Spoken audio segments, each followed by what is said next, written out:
Benvenuta. Vittoria Bruno. Ho 11 anni e stasera ballerò 2 variazioni di danza classica.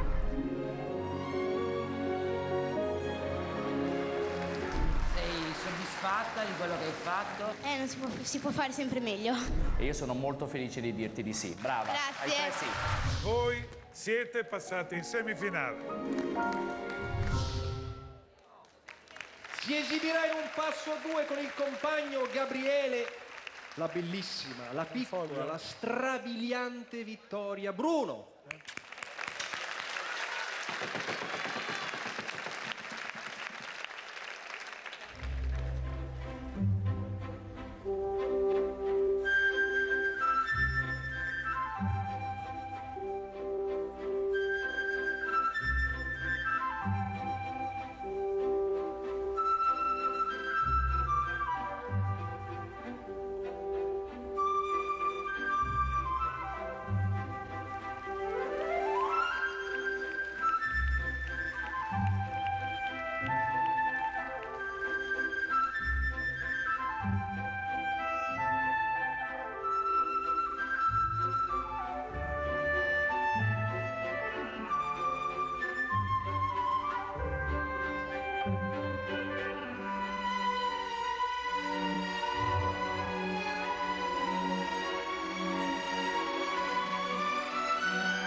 Bravissima piccola Vittoria, brava, brava, brava, brava, brava.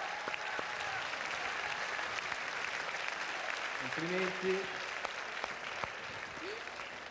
Beh, c'è stata una bella aggiunta, eh? Non è poco lui.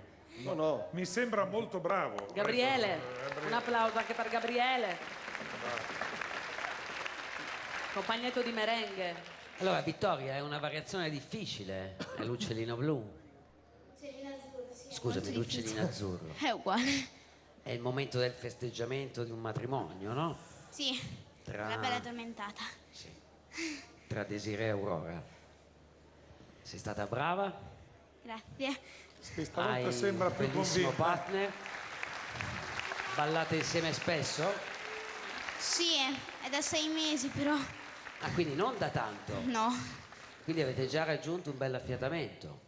abbastanza, anche perché io ho 11 anni e lui ne ha 16. L'altezza va bene o... No, cioè io sono un po' più basso di lui, però sulle punte... Quindi come altezza siete giusti però. Sì, sì. Tu sei leggera poi. Sì, Va bene, brava.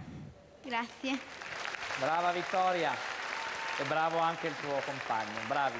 Se volete rivedere le scarpette in tutù della deliziosa Vittoria anche in finale, il numero di riferimento del televoto è 14. Mi raccomando, votate solamente quando si apre il televoto alla fine delle nostre 8 esibizioni. Bravissimo. Vittoria e Gabriele. Brava. Bravi E dalla- ragazzi. Prego, prego. Adesso dalla dolcezza della nostra ballerina passiamo allo sprezzo del pericolo. Cosa spinge un uomo a camminare sul vetro, a mangiare dei chiodi, a sputare del fuoco? La follia? No, no, ma l'amore, il suo grande amore per l'antica arte del fakirismo. Simone Calati.